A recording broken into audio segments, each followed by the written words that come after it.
Il m'a posé une question qui paraît être simple, mais qui cache une vérité céleste. Le commentaire dit, au début, c'est la parole qui fut prononcée pour que tout soit créé. Alors, qui prononça cette parole?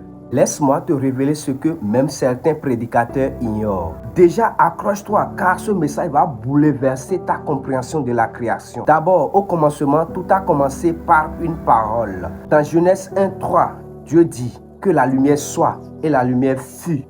Qui a prononcé cette parole? Si cette parole-là est Dieu, dit la Bible. Écoute, dans Genèse 1, on ne voit pas encore Jésus sous une forme humaine, mais on voit la parole de Dieu en action. Chaque fois que Dieu parle, quelque chose prend vie. Dieu dit et cela fut.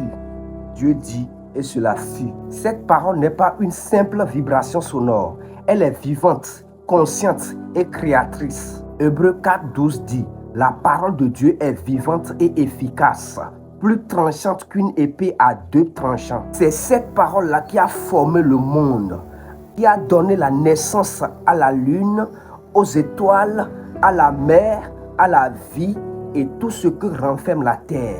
Mais attention, Dieu ne parle pas à partir d'un autre être.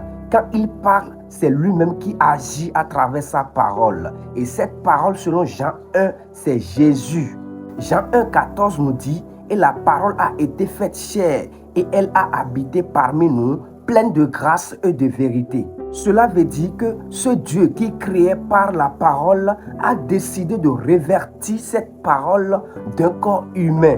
Pourquoi? Parce que pour sauver l'humanité, il fallait qu'un homme sans péché verse son sang. Et aucun homme sur terre n'était digne.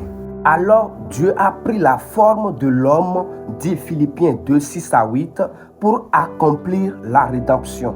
Autrement dit, celui qui disait que la lumière soit, c'est le même qui, des milliers d'années plus tard, dira: je suis la lumière du monde. Tu vois la cohérence divine? Celui qui parlait dans la Genèse, c'est le même qui parlait en Galilée. Prenons quelques exemples puissants dans les Écritures qui le prouvent. Dans Genèse 1:26, Dieu dit: faisons l'homme à notre image. Qui est ce nous? Ce n'est pas un groupe d'anges. C'est le Père, le Verbe et l'Esprit. D'où entre en ligne de compte la Trinité. Le nous indique la présence du Verbe, c'est-à-dire le Fils, et de l'Esprit dès la création. Psaume 33:6 dit: les cieux ont été faits par la parole de l'Éternel et toute leur armée par le souffle de sa bouche. Ici, on voit déjà le Verbe et le souffle, c'est-à-dire le Saint-Esprit, à l'œuvre ensemble.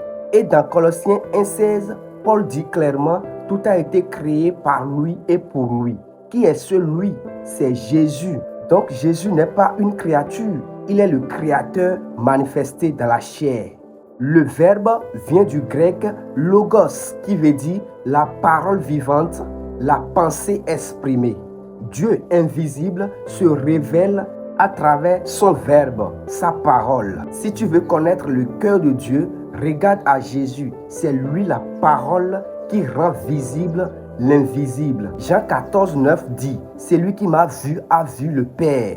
Donc quand Jésus parle, c'est Dieu qui parle. Quand Jésus agit, c'est Dieu qui agit. Le Verbe, c'est Dieu qui se rend audible, visible et accessible. Alors, qui a prononcé la parole au commencement? Ce n'est pas un autre que Dieu lui-même, manifesté par le Verbe. Et ce Verbe, c'est Jésus-Christ, le Créateur devenu Sauveur. Il est le commencement et la fin, la parole, et c'est lui qui l'accomplit. Et aujourd'hui encore, sa parole a le pouvoir de recréer ta vie. Si tu crois en lui, la parole vivra en toi. N'oublie pas de t'abonner à cette chaîne et partage cette vidéo à d'autres âmes. Et sois béni.